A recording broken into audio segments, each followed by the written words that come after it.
lot of things here in Mexico, as other governments are around the world, in transforming into e-government. What does it mean to you to have Mexico be an e-government? How do the people in the audience deal with you when you're going down that journey, as Larry's calling it? For us, it's a very necessary decision and a very necessary bet that we're taking onto transforming government and make it accessible and making it easier for us citizens to use and enjoy government services, if I can call it like that. You know, last year our president launched this coordination unit with its force and attributes necessary to be able to drive and coordinate the national digital agenda. What it really means is that we are now in a position to understand how to drive initiatives not only in the healthcare sector, but in the education sector, public safety, economic development, and call it government transformation. For us, it's a journey, as it was mentioned, in which we are very much pushing through. It's a way to change the conversation, to enhance the conversation, to use different tools, different platforms, to be able to listen better, and use that information to create public policy that it's way more closer to us as citizens. We desperately need you know, that foundation to be able to increase, I think, the experience of us citizens with our government. You ever get calls late at night from President Nieto saying, "Hey, Victor, I can't get my Wii machine to work. Could you come over?" Only kidding.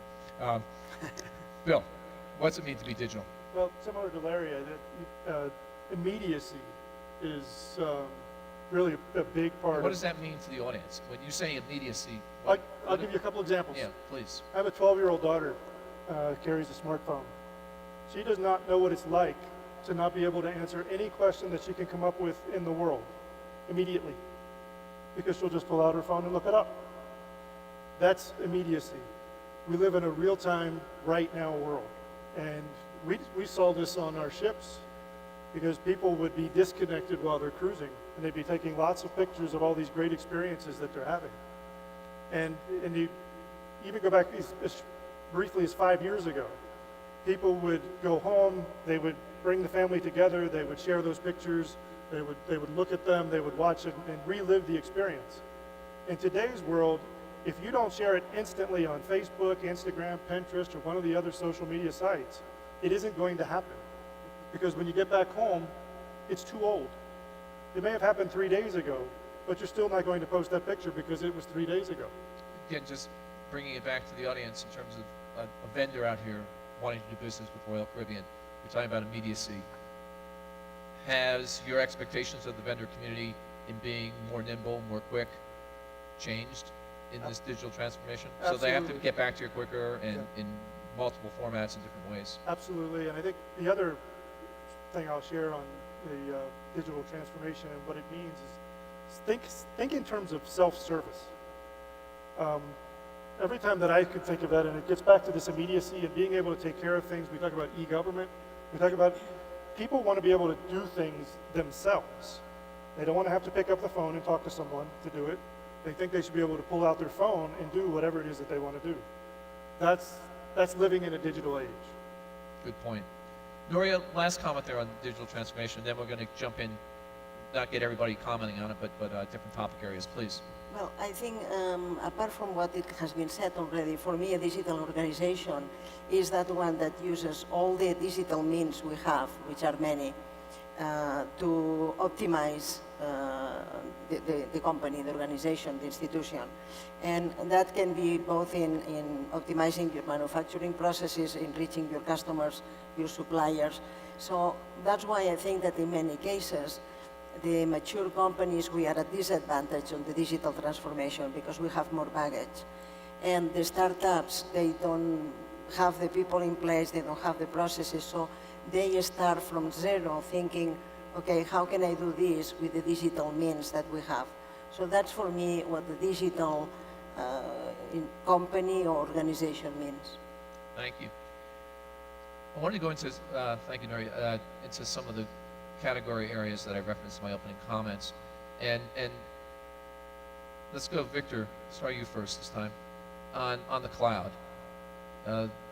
I had written my notes here, and then Bill, you said it very eloquently a moment ago about the aspect of anything as a service. I mean, to some extent, to me, that's what the cloud is. What's your sense in terms of what is your expectation level of the ICT industry in providing you with cloud services as CIO of Mexico? Well, it's an expectation we have, and we welcome. They return your phone calls very quickly, I assume. The way we see cloud is an opportunity to launch and accelerate the deployment of services without so much of a capital, intensive investment. How we approach it is in a tiered way, because we as government, we're working from either from national security agencies all the way into collaboration type environments, information services, in which we really don't mind and where the information lies, where the information resides. So we worked around it in a way that we can collaborate with the industry as to help us launch our own private clouds, help us extend, elastic clouds outside our walls, and also, help us create public clouds that we really don't mind, in a responsible way, supported by our Data Protection Act and our transparency laws, where that data is, if it's citizens' data, if it's healthcare data, and so on. We desperately need cloud services. We just approach it in a way that that both protects us as government, managing our own information, and also protects citizens' data. Thank you, Victor. Larry, I'm not going to pick on you on this question, but I read something in the journal this morning. I won't mention the CIO's name nor his company, but he said, quote, "The cloud is starting to give me a bit of a headache." And the reason I'm picking on you, Deloitte consultancy all around the world, the CIO went on to say that when he was probed by the writer, the pricing model was what didn't feel right in terms of low initial cost, then gradually going up. So are you hearing this from Deloitte customers? What are Deloitte customers sharing their experience with the audience here in the ICT? What's your take? What is their take? You be the spokesperson for them on the cloud. Right. So a few observations. One, when it comes to pricing, security, and a number of other things, the term cloud itself is actually relatively meaningless. Is it a buzzword? It is a bit of a buzzword, and there have been a number of buzzwords that have just come and gone. This is not one that's going to go quickly, because I actually believe in the cloud. But you got to differentiate. There's a huge difference between putting up CRM on Salesforce.com and using Amazon infrastructure services or doing a private cloud. They're fundamentally different things, but the term cloud is just a convenient way of describing something that perhaps is not your own. But I'm a full believer in cloud. And there's only one real reason why I'm a huge believer in cloud. If you're the size I am, you don't save a lot of money in today's world. We have proven that on a number of different transactions. We're not saving a lot of money. So the notion that our CFOs have that if I move to the cloud, I'll cut my budget by 90%, it's just not going to happen. There's a simple reason why cloud is hugely important to me. And that is, I think the world of the CIO is becoming impossible. People expect you to know the business, cut costs, make the trains run on time, be innovative, do everything, and I think it's almost impossible.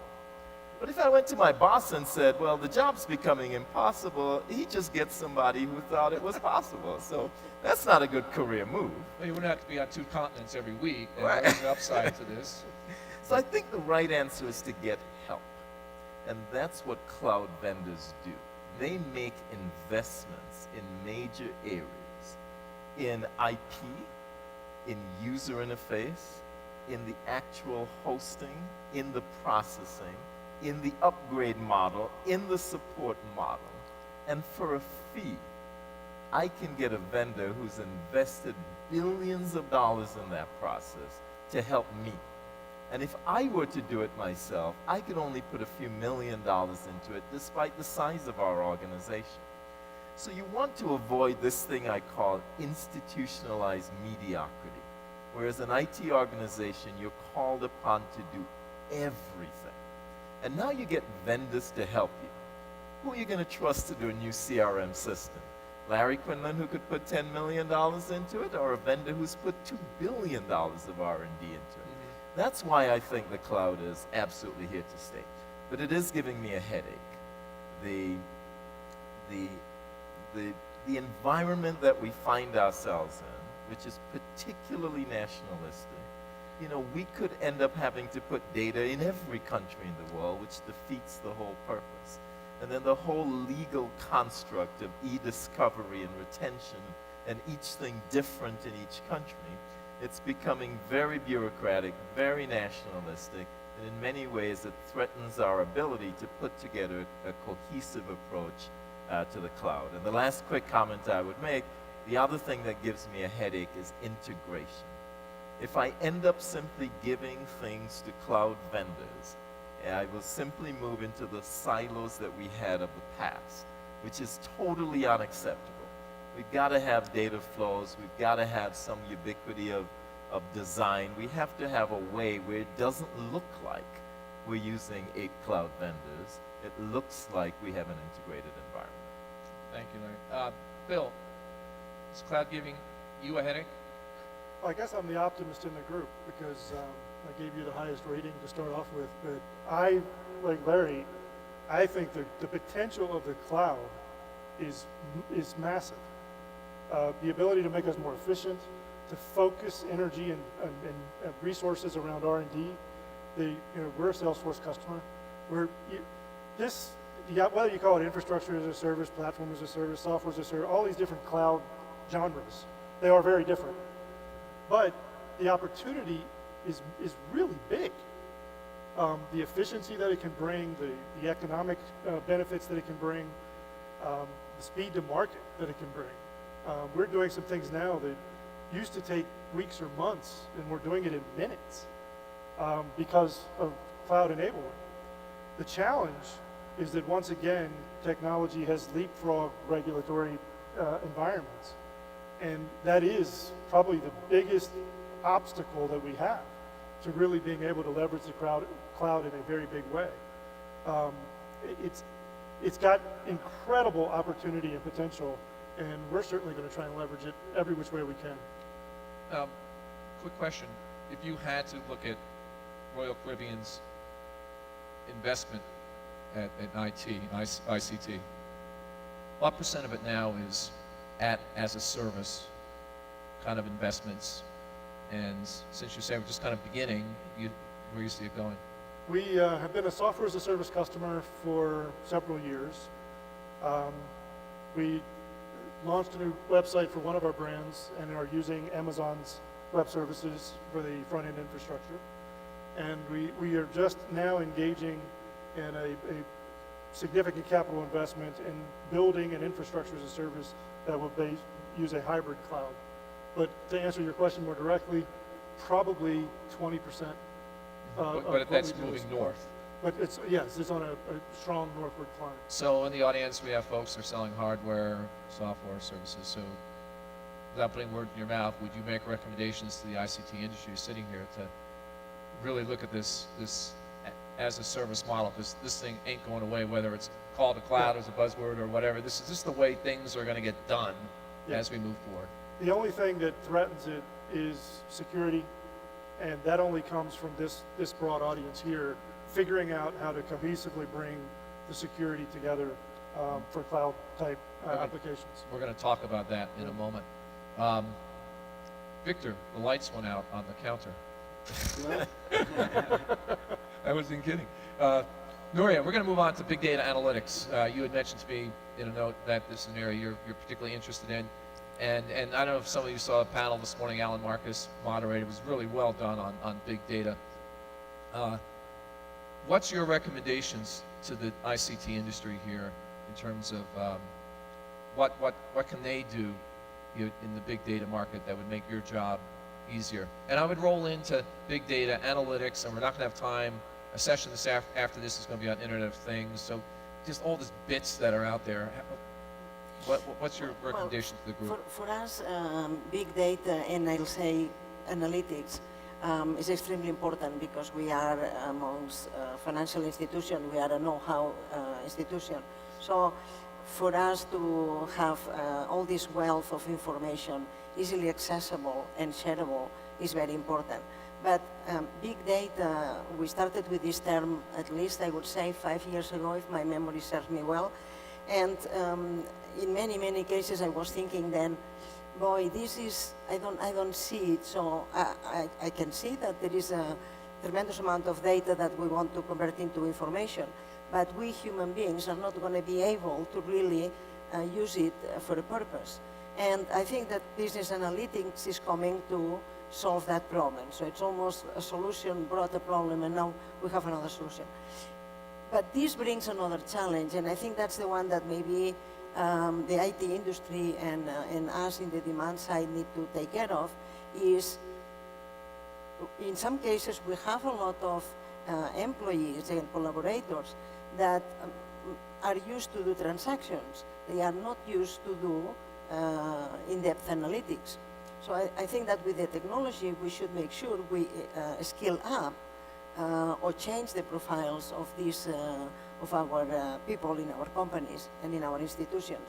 Otherwise, we will create a kind of a bottleneck. They will have a lot of information in their hands, but it will be difficult to extract the value. So that would be my Great. recommendation.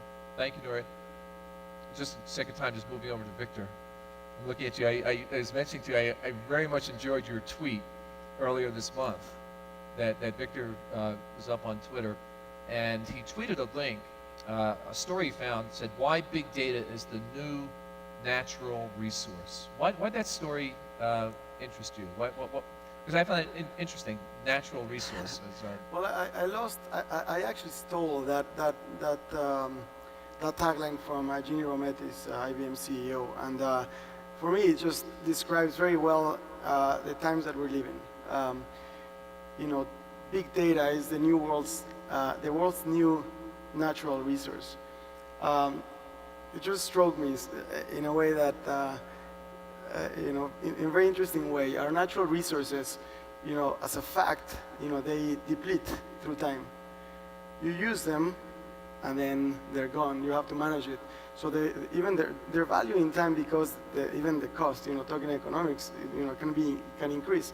Data, you know, right now we're generating more data a year than we used to generate, you know, for the past 2,000 years. And if we actually make it accessible, then that natural resource will only multiplicate itself as value. So it works against, you know, logic in a way. But it truly is amazing just to consider it. It has to be available in the hands of everyone to really, so that we as citizens of the world can extract that value and bring it back and garner it and really exploit it as a natural resource. Thinking of those citizens, Victor, in terms of, again, Alan Marcus's panelists earlier today, you know, big data, but the components of it, you know, they were talking about insight, privacy, trust, transparency. How are you handling those as CIO of Mexico? So I stated, in a responsible way, we call it. We do have the laws, and the laws had existed for quite some time, Data Protection Act, transparency laws, that really guides us to how we deal with data inside our own organizations and outside, handling citizens' data.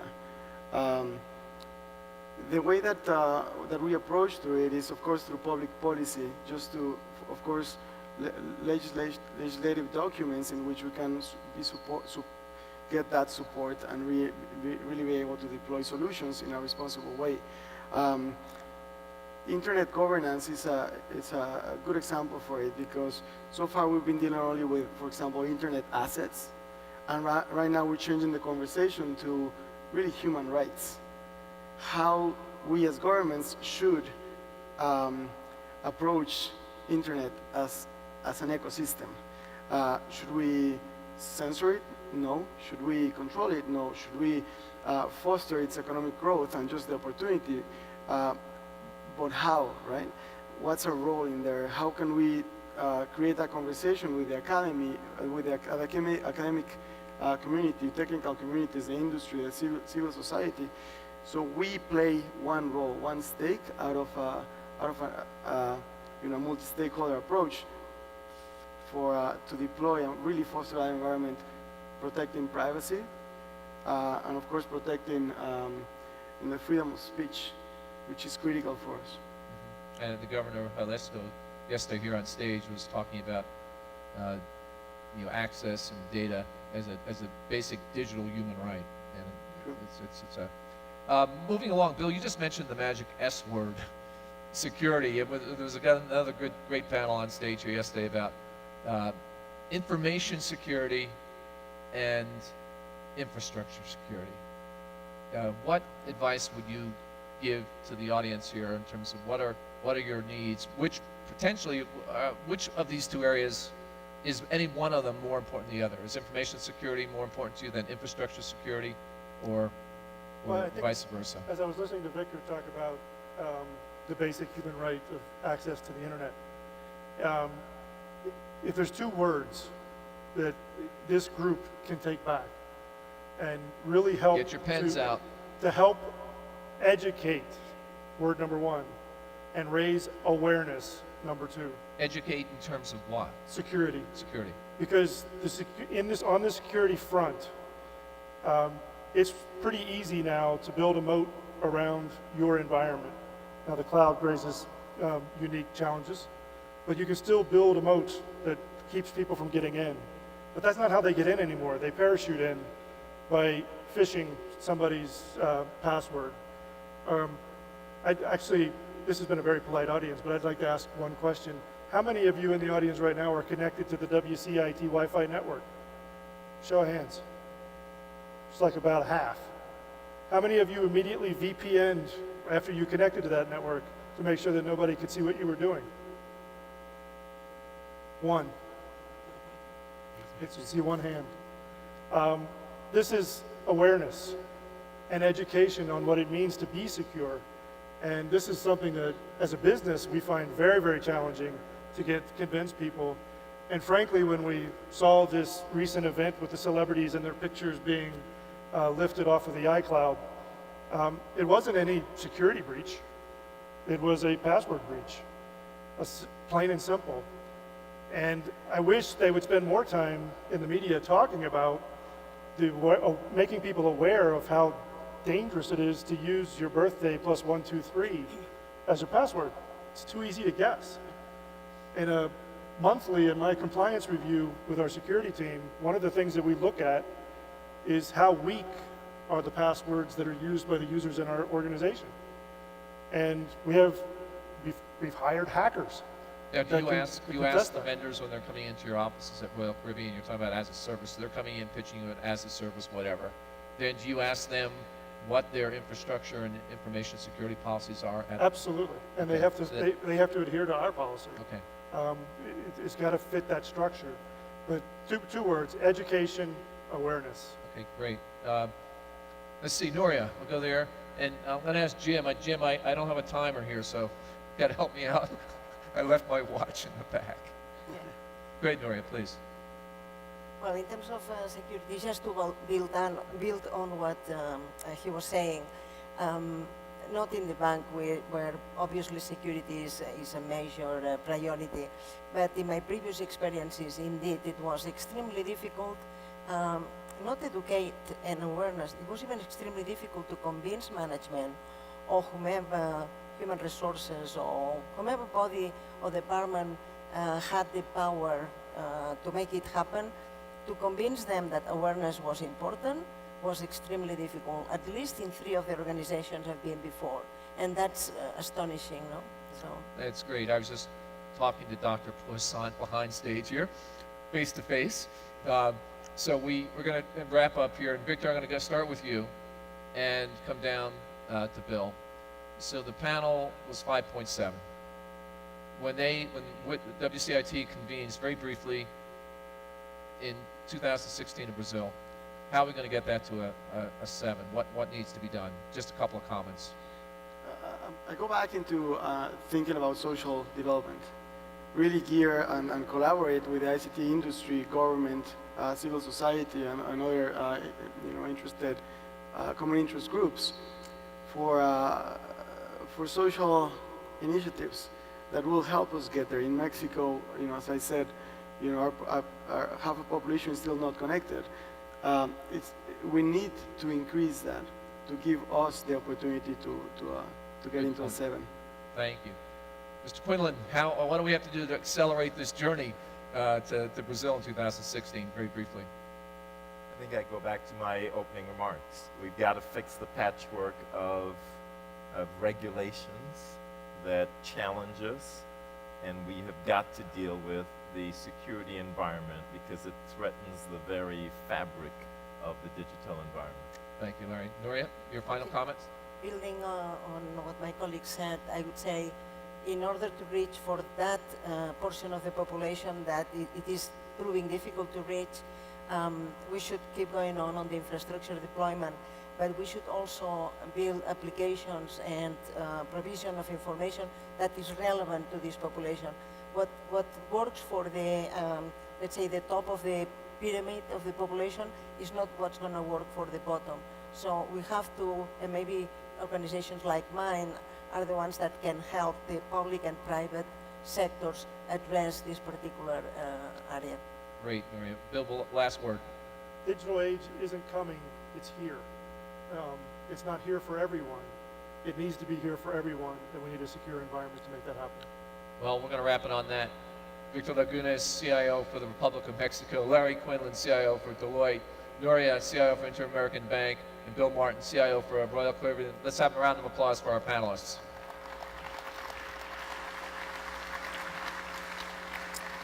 And Gary Beach.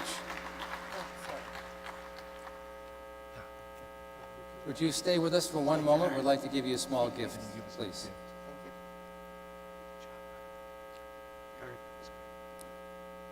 And while they're doing that, I want to thank you on behalf of WCIT for your coming.